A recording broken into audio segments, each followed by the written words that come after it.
Have you ever trusted someone so completely that you never questioned their decisions, only to discover that trust was your biggest mistake?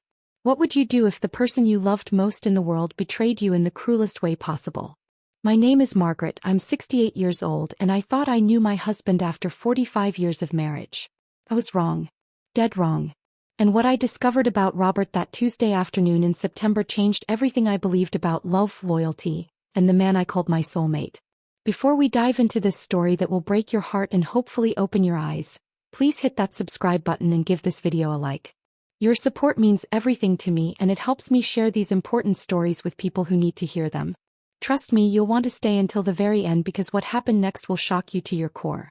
I was coming home from my weekly grocery shopping at the Safeway down the street from our house in Portland, Oregon. It was a beautiful September day, the kind where the leaves were just starting to turn golden and the air had that crisp feeling that promised autumn was coming. I had been married to Robert for 45 wonderful years, or so I thought. We had raised 3 children in our cozy 2-story house on Maple Street. Sarah, our oldest, lived in Seattle with her family. Michael was in Denver working as a teacher, and our youngest, David, had moved to California for his job in banking. They were all successful, independent adults, and Robert and I were finally enjoying our golden years together. I pulled into our driveway, the same driveway where our children had learned to ride their bicycles, where Robert had taught our sons to play catch, where we had welcomed countless friends and family members over the decades. The house looked the same as always, with its blue shutters and the rose garden I had tended for 20 years. But something felt different. There were cars parked on the street that I didn't recognize, and I could hear voices coming from inside our house. I struggled with the grocery bags, my arthritis making it harder to carry heavy things than it used to be. As I fumbled with my keys at the front door, I heard unfamiliar laughter coming from our living room. My heart started beating faster. Robert hadn't mentioned expecting any visitors, and we rarely had people over without planning it days in advance. We were creatures of habit, Robert and I. We liked our quiet routines, our predictable days, our peaceful evenings watching the news together on the couch. When I opened the front door, I could hardly believe what I saw. There were 3 strangers in my living room. A young couple, maybe in their 30s, and an older man in a suit who was holding a measuring tape. The woman was pointing at our fireplace, the one Robert had built with his own hands when we first moved into the house. She was saying something about replacing the mantle, about how outdated everything looked. The man with her was nodding and making notes on a clipboard. I stood there in the doorway, still holding my grocery bags, feeling like I had walked into someone else's house by mistake. But this was my house. This was my living room with my furniture, my family photos on the mantle, my grandmother's antique lamp in the corner. What were these people doing here? "Excuse me," I said, my voice shaking slightly. "I think there's been some mistake. This is my house." The 3 strangers turned to look at me and I could see surprise on their faces. The man in the suit cleared his throat and looked uncomfortable. The young woman whispered something to her partner, and they both stared at me like I was the one who didn't belong there. "Ma'am," the man in the suit said carefully, "are you Mrs. Margaret Thompson?" "Yes, I am," I replied, setting down my grocery bags by the door. "And you are?" "I'm Jim Henderson from Henderson Real Estate," he said, extending his hand. "These are the new owners, Mr. and Mrs. Collins. We're just doing some measurements for their renovation plans." "New owners? Renovation plans?" The words hit me like a physical blow. I felt dizzy and had to grab onto the doorframe to steady myself. "New owners?" I repeated, my voice barely a whisper. "What do you mean, new owners?" The young woman, Mrs. Collins, looked at her husband with concern. "Didn't your husband explain the situation to you?" she asked gently. "We closed on the house last Friday. We were told you were aware of the sale." I felt like the world was spinning around me. Last Friday? That was 4 days ago. Robert had been acting strange lately, more quiet than usual, spending a lot of time in his study with the door closed. But he hadn't said a word about selling our house. Not one word. "There has to be some mistake," I said, my voice getting stronger with each word. "My husband would never sell our house without telling me. We've lived here for 45 years. We raised our children here. This is our home." Jim Henderson looked extremely uncomfortable now. He kept glancing toward the stairs as if hoping Robert would appear and explain everything. The young couple looked like they wanted to disappear into the floorboards. This was clearly not how they had expected their first visit to their new home to go. "Perhaps we should come back another time, Mr. Collins suggested to the real estate agent. This seems like a family matter that needs to be resolved. Oh, I said firmly. Please, I need to understand what's happening here. How did you buy this house? Who did you buy it from? Jim Henderson pulled out a folder from his briefcase. We worked directly with your husband, Mrs. Thompson. He had all the necessary documentation, the deed, power of attorney papers. Everything was in order legally. Power of attorney papers? I had never signed any power of attorney papers. Robert had always handled our finances, our taxes, our legal documents. I trusted him completely with those matters. He was better with numbers and paperwork than I was, and in 45 years of marriage, he had never given me any reason to doubt his decisions. But power of attorney? That would give him the right to sell our house without my signature, without my knowledge, without my permission. Just then I heard Robert's car pulling into the driveway. My heart was pounding so hard I thought it might burst out of my chest. I had so many questions, so much confusion and anger building up inside me. The sound of his key in the front door seemed unnaturally loud in the awkward silence of the living room. Margaret? Robert called out as he walked in. Whose cars are those outside? I thought you were going grocery shopping. When he saw the three strangers in our living room, his face went completely pale. He looked at me, then at them, then back at me. I could see guilt written all over his face, the same expression he had worn 30 years ago when I caught him smoking cigarettes behind the garage after he had promised to quit. Robert, I said, trying to keep my voice calm and steady, these people are telling me they bought our house. They're saying you sold our house last Friday. Please tell me this is some kind of horrible misunderstanding. Robert set down his keys on the little table by the door, the same table where we had kept our keys for decades. His hands were shaking slightly and he wouldn't meet my eyes. The silence stretched on for what felt like forever. Finally, he looked at me with an expression I had never seen before. It was sad, guilty, and somehow desperate all at the same time. Margaret, he said quietly, we need to talk. Alone. Jim Henderson and the Collins couple quickly gathered their things and headed for the door. We'll come back another time, Jim said as they left. Take all the time you need to sort this out. After they left, Robert and I stood in our living room staring at each other. This room where we had celebrated birthdays and anniversaries, where we had comforted our children through heartbreaks and celebrated their successes, where we had dreamed about our future together. Now it felt like a courtroom and I was about to hear testimony that would change my life forever. It's true, isn't it? I asked, even though I already knew the answer. You sold our house without telling me. Robert slumped into his favorite armchair, the blue recliner where he read the newspaper every morning. He suddenly looked much older than his 72 years. As he said simply, I sold the house. The confirmation hit me harder than I expected. Even though I had heard it from the strangers, even though the evidence was right in front of me, hearing it from Robert's own lips made it real in a way that nothing else could. How could you? I whispered. How could you sell our home without even talking to me about it?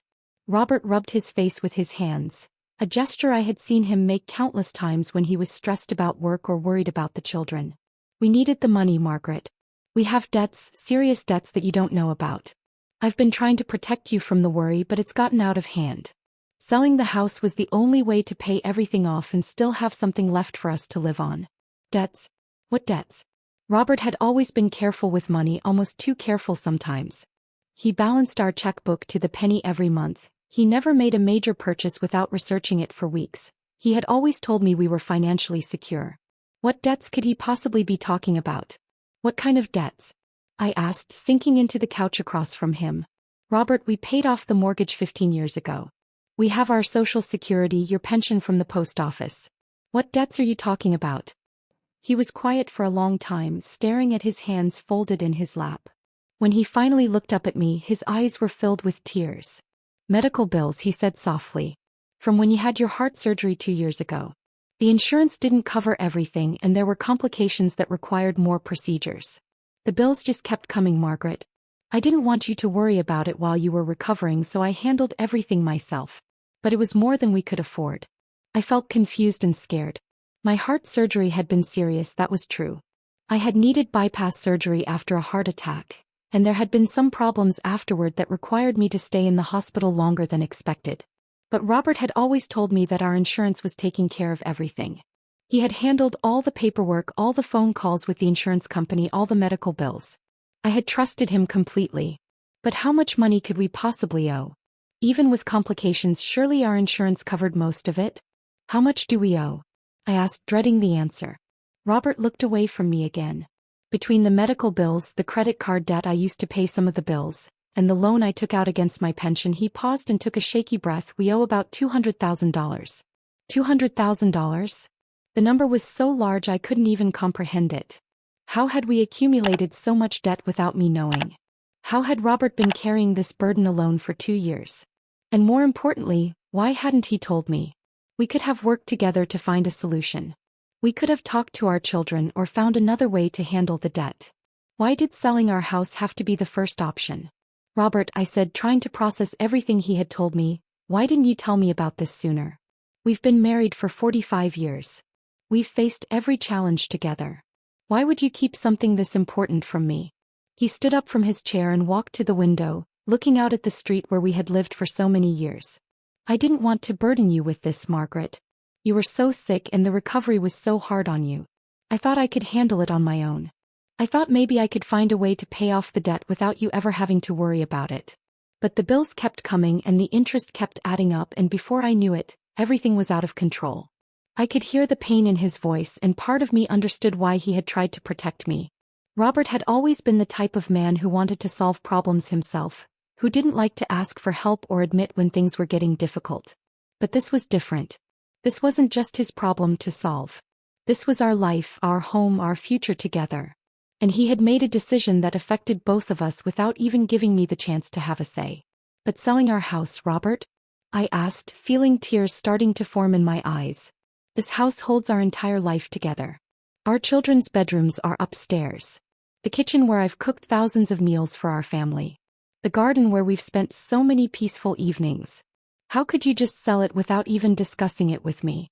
He turned back to face me and I could see that he was crying too. I know, Margaret. I know how much this house means to you, to both of us. But it was the only asset we had that was worth enough to pay off all the debt and still leave us with something to live on. The house is worth about $350,000. After paying off the debt, we'll have enough left to buy a small apartment somewhere, maybe a nice place closer to Sarah in Seattle. We can still have a good life together, just in a different place. A different place. After 45 years in this house, after building our entire life here, he wanted us to start over in a different place? I looked around our living room at the photos of our children at every age, at the furniture we had chosen together, at the curtains I had sewn myself. Every corner of this house held memories. Our first Christmas as newlyweds, when we couldn't afford much of anything but we were so happy just to be together. Teaching our children to walk in this very room. Birthday parties and graduations and family dinners. How could Robert think that we could just replace all of that by moving somewhere else? And then a terrible thought occurred to me. If Robert had been hiding medical debt from me for 2 years, what else had he been hiding? How could I trust anything he said anymore? The man I had loved and trusted completely had just admitted to making the biggest decision of our lives without me. How could I be sure he was telling me the truth now? Robert, I said carefully, how do I know you're telling me everything? How do I know there aren't other debts, other secrets that you're keeping from me? He looked hurt by my question, but I didn't care. I had a right to know the truth about our financial situation. If we were going to lose our house, if we were going to have to start our lives over at 68 and 72 years old, then I needed to know exactly what we were dealing with. Margaret, he said, his voice breaking slightly, I promise you the medical bills are the only debt we have. I would never lie to you about anything else. I only kept this from you because I was trying to protect you. I love you too much to want you to worry about money when you were trying to get better. But his words didn't comfort me the way they were supposed to. If he loved me too much to worry me about money, then why did he love me too little to include me in the decision about our house? If he was trying to protect me, then why did he make a choice that hurt me more than any financial worry ever could? And there was something in his voice, something in the way he wouldn't quite meet my eyes, that made me think there was more to this story than he was telling me. The first shock was over. The initial devastation of learning that our house was sold was starting to give way to a different kind of fear. What if the medical debt wasn't the whole truth? What if there was something else Robert was hiding from me, something even worse than what he had already admitted? As I sat there in our living room, surrounded by 45 years of memories and looking at the man I thought I knew better than anyone in the world, I realized that everything I believed about our life together might be a lie. And if Robert could hide something this big from me, what else was he capable of hiding? That night I couldn't sleep. Robert had gone to bed early, claiming he had a headache, but I could hear him tossing and turning in the bed next to me. The man who had slept peacefully beside me for 45 years was now restless and anxious. And I knew it wasn't just because of our conversation earlier. There was something more, something he still wasn't telling me. I kept thinking about the way he had avoided my eyes when he talked about the medical bills. I kept thinking about how quickly he had an answer ready when I asked about the debt, as if he had rehearsed what he was going to say. And I kept thinking about that power of attorney paperwork that Jim Henderson had mentioned. When had Robert gotten me to sign that? I couldn't remember ever signing anything that would give him the right to sell our house without me. The next morning, Robert left early to run errands, or so he said. As soon as his car pulled out of the driveway, I knew what I had to do. I had to find out the truth for myself. I couldn't just take his word for it anymore, not after he had hidden something this enormous from me for so long. If there really were medical bills worth $200,000, then there would be paperwork, statements, bills, something that proved what he was saying was true. I started in Robert's study, the small room at the back of the house where he had always handled our finances. He had always been very organized with paperwork, keeping everything filed neatly in labeled folders in his desk drawers. I had rarely gone through his desk because I trusted him to handle our business affairs, but now I felt like I had no choice. The first drawer I opened contained our usual household bills: electric, gas, water, phone. Everything looked normal there. The second drawer had our bank statements from the past year, and I was surprised to see that our checking account balance was much lower than I had thought. We usually kept about $10,000 in checking, but according to the most recent statement we had less than $3,000. That was strange but not necessarily alarming. Maybe Robert had moved money into savings or made some investments I didn't know about. The third drawer was locked. In all our years of marriage, I had never seen Robert lock any of his desk drawers. We had always been open with each other about everything, or so I thought. Why would he need to lock a drawer now? I searched through his other drawers until I found a small key taped to the bottom of his pencil holder. My hands were shaking as I unlocked the drawer, and what I found inside made my heart sink. There were credit card statements, lots of them from cards I had never seen before. Card after card showing balances of thousands of dollars, minimum payments that were months behind, late fees piling up month after month. I pulled out statement after statement, and the numbers kept getting bigger and more frightening. A Visa card with a balance of $15,000. A MasterCard with $12,000. Another Visa with $8,000. Store cards from places we never shopped with balances of $2,000 and $3,000 each. How had Robert accumulated so much credit card debt without me knowing? And what had he been spending the money on? I looked through the charges more carefully, hoping to find medical bills or hospital payments that would support his story from yesterday. But what I found was completely different. There were charges at restaurants I had never been to, expensive restaurants in Portland that Robert and I could never afford. There were charges at clothing stores, jewelry stores, a flower shop, a hotel downtown. There were gas station charges on days when Robert told me he was staying home, and there were charges at stores in parts of the city where we had no reason to go. This wasn't debt from my medical bills. This was debt from Robert spending money on things he was keeping secret from me, going places he hadn't told me about, living some kind of secret life that I knew nothing about. I felt sick to my stomach as I continued looking through the statements. Some of the restaurant charges were for 2 meals, expensive dinners that cost more than Robert and I would spend on groceries for a week. The hotel charges were always on weekdays, always in the middle of the day when I thought Robert was running errands or visiting his friends. And there were charges at a jewelry store, multiple charges over several months, for amounts that could have bought expensive rings or necklaces. I sat back in Robert's desk chair trying to make sense of what I was seeing. My husband of 45 years had been lying to me about much more than just debt. He had been living a secret life, spending money we didn't have, going places and doing things that he was keeping hidden from me. And instead of coming clean about any of it, he had sold our house and made up a story about medical bills to cover up his lies. But there was more in the locked drawer. Underneath the credit card statements, I found a folder filled with papers I had never seen before. The first document was a life insurance policy on me, a policy worth $500,000 that I had never agreed to and never signed. The signature on the application looked like mine, but I knew I had never signed anything like this. When had Robert taken out a life insurance policy on me without my knowledge? And why? The next document was even more disturbing. It was a copy of a power of attorney form supposedly signed by me, that gave Robert complete control over all of our financial affairs.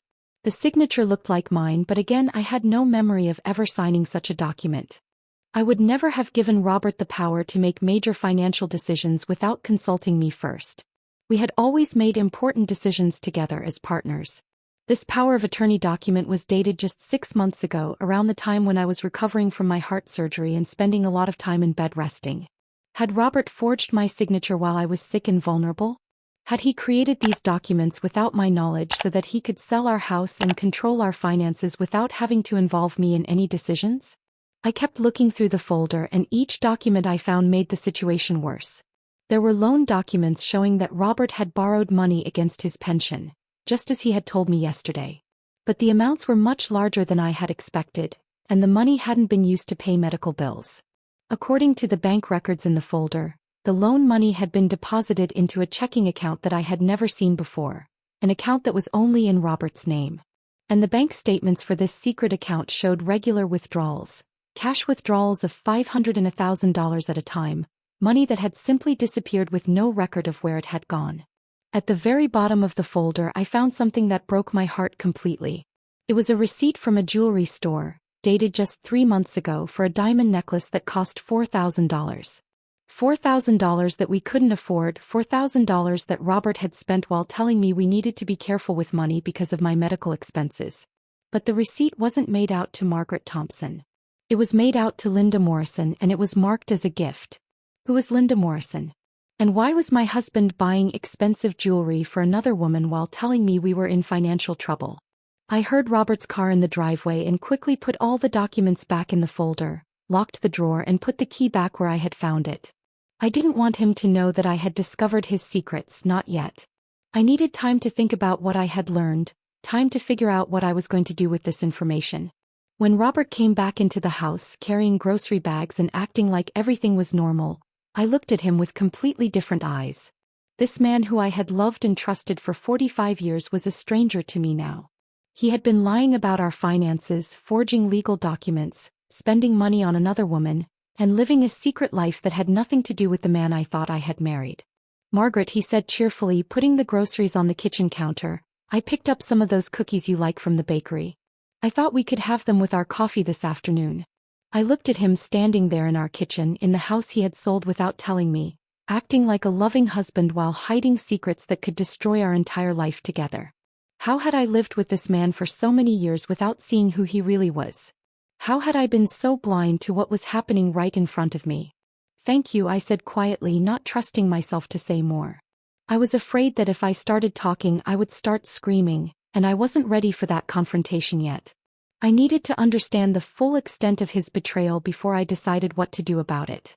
Robert looked at me more closely, perhaps sensing that something was different about my mood. "You seem quiet today," he said, sitting down at the kitchen table across from me. "Are you still upset about the house? I know it's a big change, but I really think it's for the best. We'll be able to start fresh somewhere new without all this debt hanging over our heads." Debt that wasn't from medical bills, I thought to myself. Debt that he had created through his own selfish choices, his own secret life, his own betrayal of our marriage. But I just nodded and tried to look like I believed him. "I'm just processing everything," I said carefully. "It's a lot to take in all at once." He reached across the table and took my hand, the same hand he had held on our wedding day, the same hand he had held through the births of our children and the death of our parents and all the joys and sorrows of 45 years together. Now his touch felt cold and unfamiliar, the touch of a stranger who had been pretending to be my husband. "I know it is, Margaret," he said softly. "But I promise you, everything I've done has been to protect our future together. Once we get through this difficult time, we'll be stronger than ever." Protect our future? By spending thousands of dollars on jewelry for another woman? By forging my signature on legal documents? By living a secret life and lying to me about everything?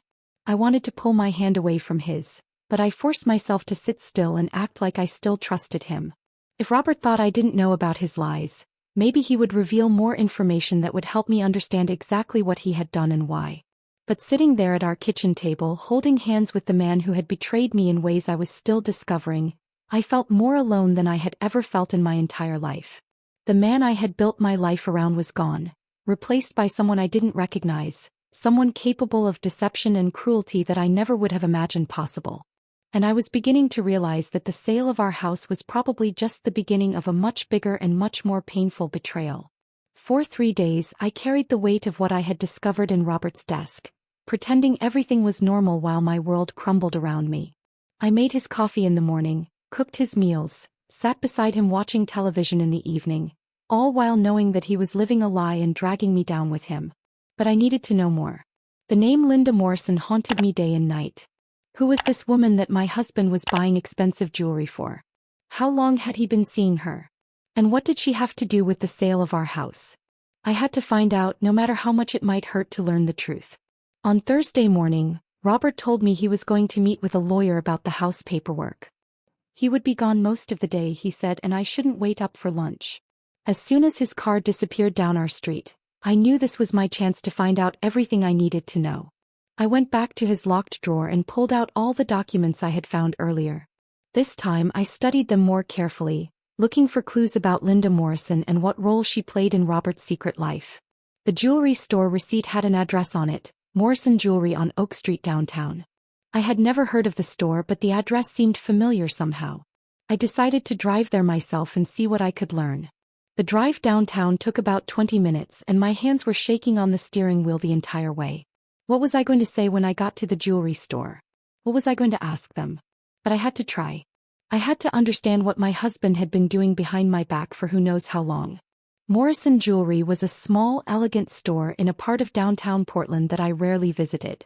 It was the kind of place where wealthy people bought expensive gifts, not the kind of place where Robert and I had ever shopped in our 45 years of marriage.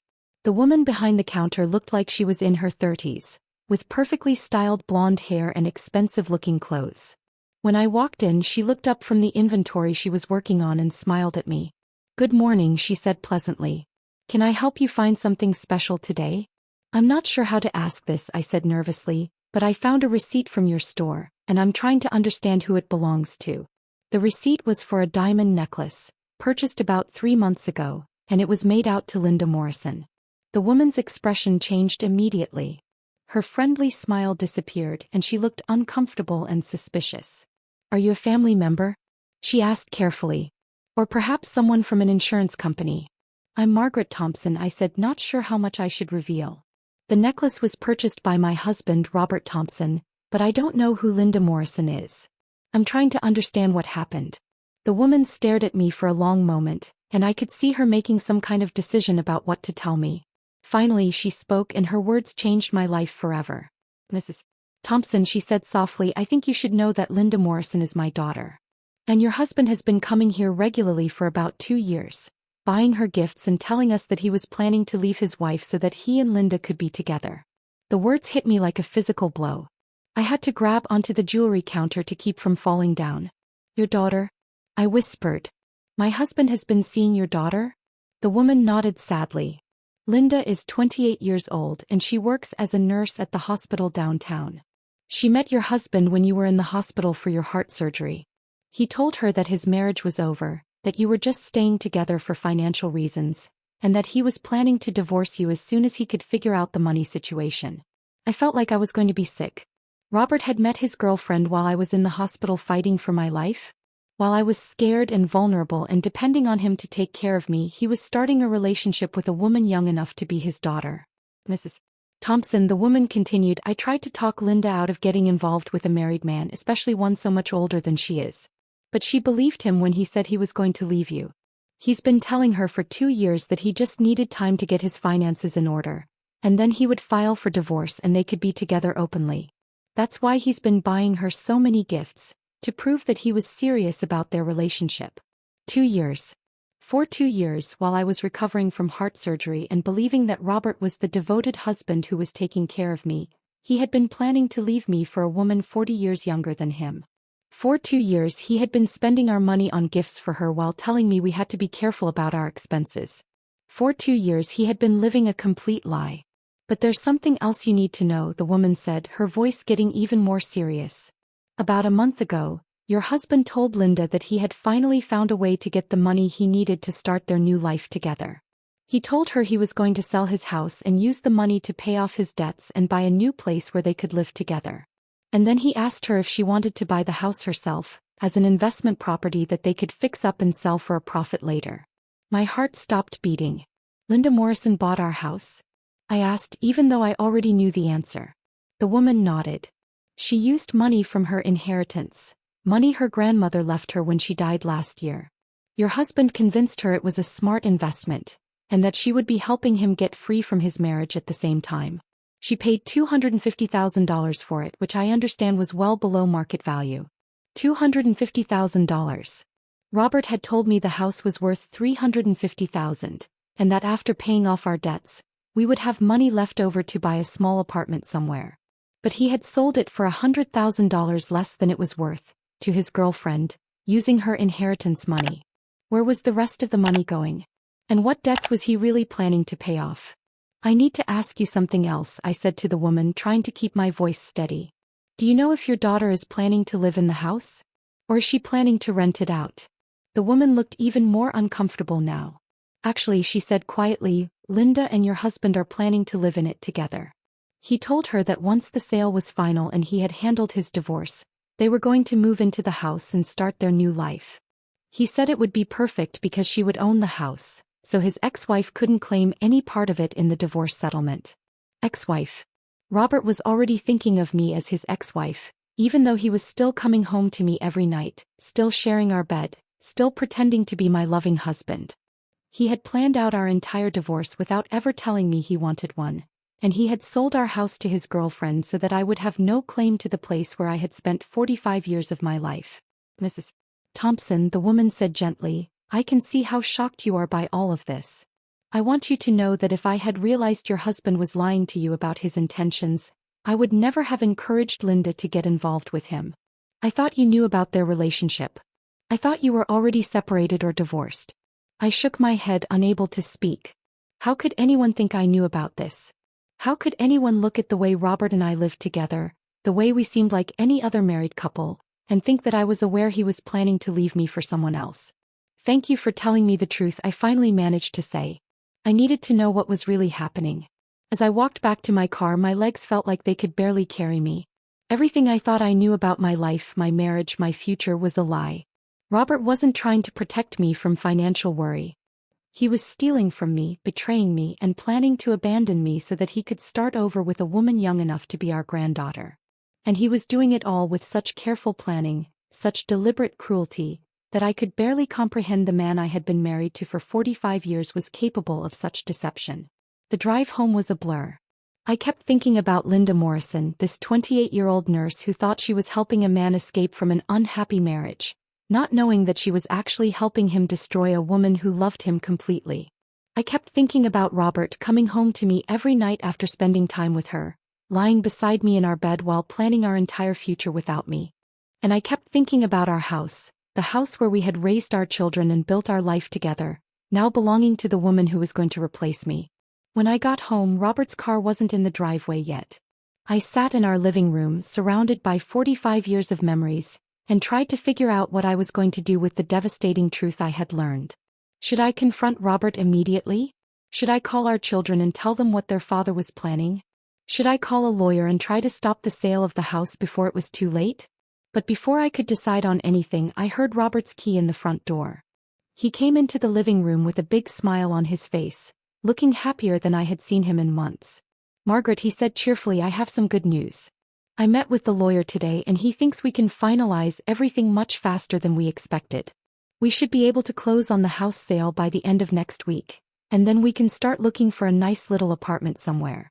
Maybe something close to the hospital where you had your surgery, so we'll be close to good medical care. Close to the hospital where he met his girlfriend. Close to the place where Linda Morrison worked as a nurse. Even now, even while pretending to care about my medical needs, he was planning ways to be closer to the woman he was planning to replace me with. I looked at my husband of 45 years, this man who had shared every important moment of my adult life, and I realized I was looking at a complete stranger. A stranger who had been systematically destroying our marriage while pretending to love me, who had been stealing our future while claiming to protect it, who had been planning to abandon me while acting like a devoted husband. Robert, I said quietly, my voice surprisingly calm considering the storm of emotions inside me, we need to talk about Linda Morrison. The color drained from Robert's face so quickly that I thought he might faint. He stood frozen in the doorway, his briefcase still in his hand, staring at me like he had seen a ghost. For a moment neither of us spoke. The silence in our living room was so complete that I could hear the clock ticking on the mantel, the same clock we had received as a wedding gift 45 years ago. "How do you know that name?" he finally whispered, his voice barely audible. "I know everything, Robert," I replied, standing up from the couch where I had been waiting for him. "I know about Linda Morrison, the 28-year-old nurse you met while I was in the hospital fighting for my life. I know about the jewelry you bought her with our money. I know that she's the one who bought our house. And I know that you've been planning to leave me for her while pretending to be my devoted husband." Robert dropped his briefcase and it hit the floor with a loud thud that seemed to echo through the room. He looked like a man who had been caught in a lie so big that he couldn't even begin to think of a way to explain it away. "Margaret," he said, his voice shaking, "I can explain everything. It's not what you think." "It's not what I think?" I said, my calm voice finally starting to crack with emotion. "Robert, I know exactly what it is. You met a woman 40 years younger than you while I was sick and vulnerable in the hospital. You started an affair with her. You've been lying to me for 2 years about where you've been going and what you've been spending money on. You forged my signature on legal documents so you could sell our house without my permission. And you sold our house to your girlfriend for $100,000 less than it was worth so that the two of you could live in it together after you divorced me. Is there anything about this situation that I'm misunderstanding?" Robert slumped into his chair, the same chair where he had sat just days earlier when he first told me about the sale of our house. But now he looked like a completely different person. The guilt and shame on his face were so obvious that he couldn't hide them anymore. "Margaret," he said, running his hands through his hair, "I never meant for it to happen this way. I never meant to hurt you. You never meant to hurt me." I repeated, my voice getting louder despite my efforts to stay calm. "Robert, you have systematically destroyed our entire life together. You've stolen our money, sold our home, and planned to abandon me, all while lying to my face every single day for 2 years. How exactly did you think this was going to end without hurting me?" He looked up at me with tears in his eyes, and for a moment I almost felt sorry for him. This was the man I had loved for 45 years, the father of my children, the person I had trusted more than anyone else in the world. But then I remembered Linda Morrison and the jewelry receipts and the forged documents, and my sympathy disappeared completely. "I know how it looks, Margaret," he said desperately. "But you have to understand, Linda and we have something special. She makes me feel young again, like I have a future ahead of me instead of just growing old and waiting to die. When I met her, I remembered what it felt like to be excited about life, to have something to look forward to every day. She makes you feel young again?" I said, incredulous. "Robert, you're 72 years old. Linda Morrison is 28. She's younger than our own children. What kind of future do you think you're going to have with someone who could be your granddaughter? And what kind of man abandons his wife of 45 years because he wants to feel young again?" Robert stood up from his chair and tried to walk toward me, but I held up my hand to stop him. "Don't," I said firmly. "Don't come near me right now. Don't try to touch me or comfort me or pretend that you care about my feelings. You lost the right to do any of those things when you decided to betray everything we built together." "Margaret, please," he said, his voice breaking. "I know I've made mistakes, terrible mistakes. But it doesn't have to end this way. We can work through this together. We can get counseling, we can figure out how to move forward. I don't have to lose you completely. Work through this together?" I stared at him in amazement. "Robert, you sold our house to your girlfriend. You've been planning to divorce me and move in with her. You've spent 2 years lying to me about everything that matters in our life. What exactly is there to work through? Even if I could somehow forgive what you've done, how could I ever trust you again? How could I ever believe anything you say to me?" He didn't have an answer for that because there wasn't one. Trust, once broken this completely, this deliberately, couldn't be repaired with counseling or good intentions or promises to do better. Robert had made choices that changed everything between us forever, and no amount of regret could undo the damage he had done. But there was still one thing I needed to know. "Robert," I said, sitting back down on the couch because my legs felt too weak to hold me up, "I need you to tell me the truth about one more thing. When you sold the house to Linda for $250,000, what happened to the money? You told me the house was worth $350,000, and that after paying our debts, we would have money left over. But you sold it for $100,000 less than that. Where did the money go?" Robert looked down at his feet, and I knew his answer was going to be even worse than I had feared. "Margaret," he said quietly, "there are no real debts. I mean, yes, we owe some money on credit cards, maybe $30,000 total. But there are no medical bills, no huge debts that threaten our financial future. I made all of that up to explain why I needed to sell the house. No real debts. He had made up the entire story about my medical bills causing financial problems. He had sold our house not to save us from bankruptcy, but to get money so he could start a new life with his girlfriend. The cruelty of it was breathtaking. He had used my own medical crisis, the scariest time of my life, as an excuse to steal from me and abandon me. So where did the money go? I asked again, even though I was afraid to hear the answer. Robert was quiet for a long time. When he finally spoke, his words confirmed my worst fears. I gave most of it to Linda, he said so quietly I could barely hear him. She used $50,000 of it as a down payment on the house, and I gave her the rest to help her pay off her student loans and credit cards.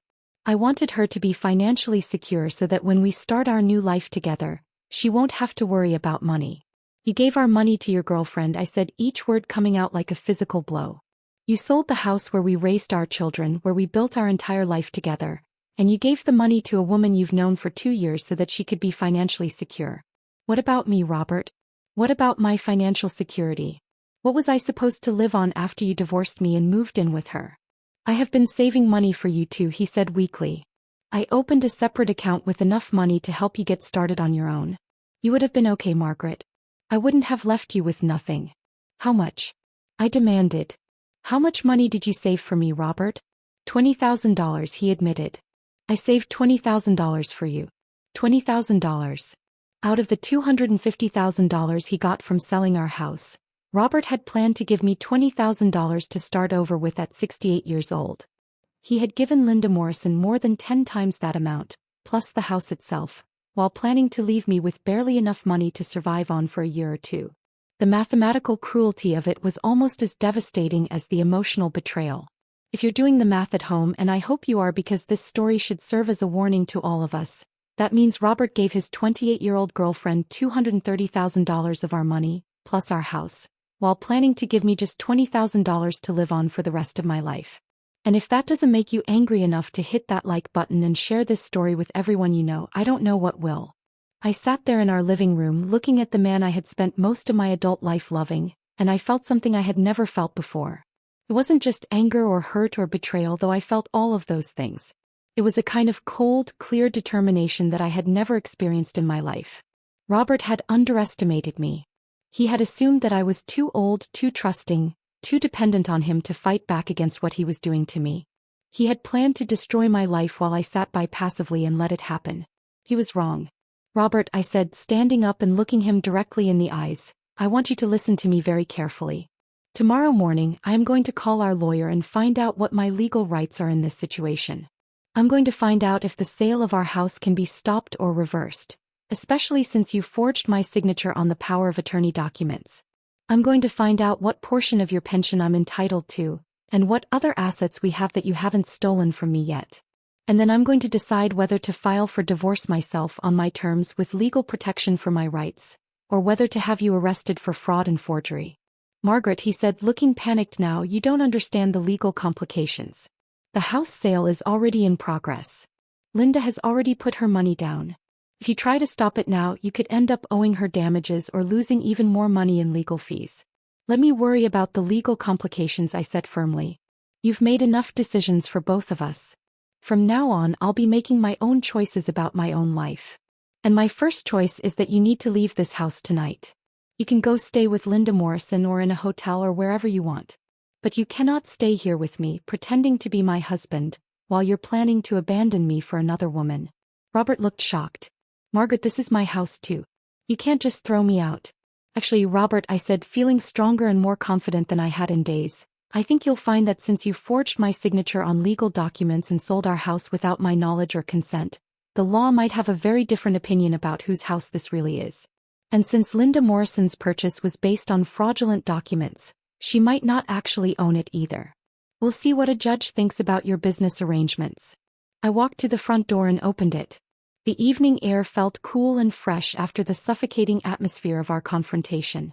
Robert, I said, looking back at him, I want you to leave now. Take whatever clothes you need for a few days. Don't take anything else from this house.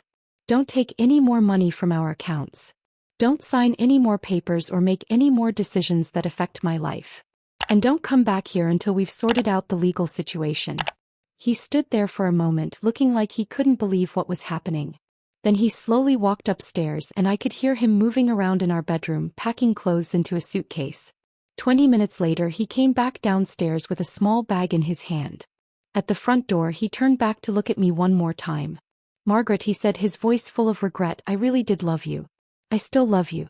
We had a good life together for 45 years. I hope you can remember that, whatever happens next." I looked at the man who had been my whole world for most of my adult life and I felt surprisingly calm. "Robert," I said quietly, "if you had really loved me, you never could have done what you did. Love doesn't lie, cheat, steal, and betray. Love doesn't plan to abandon someone while pretending to care for them. What you felt for me might have been many things, but it wasn't love. And what I felt for you was love, which is why this hurts so much and why I'll probably never get over it completely. But I'll survive it and I'll build a new life for myself, one that's based on truth instead of lies." After he left, I sat in our living room surrounded by 45 years of memories, and I cried harder than I had ever cried in my life.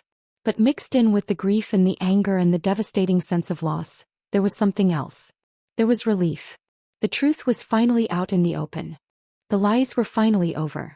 And for the first time in 2 years, I knew exactly what was happening in my own life. It took 8 months. But I was eventually able to get the house sale overturned because of the fraudulent documents Robert had created.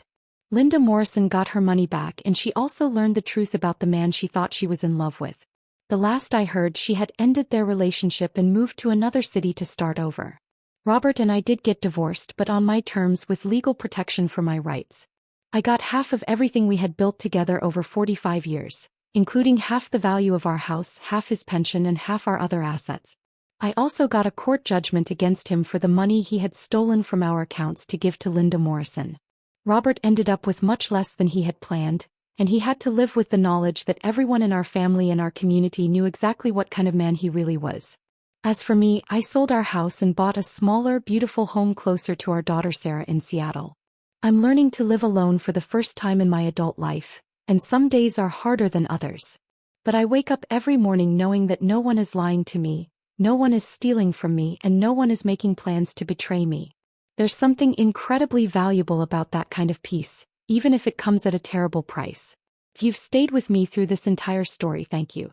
Please hit that like button and subscribe to my channel because I plan to keep sharing stories like this one. Stories about the importance of trust, the danger of blind faith, and the strength we can find within ourselves when people we love decide to destroy our lives. Remember, no matter how old you are, no matter how long you've been married, no matter how much you trust someone, you always have the right to know the truth about your own life. Don't let anyone tell you that you're too old to start over, too weak to fight back, or too dependent to survive on your own.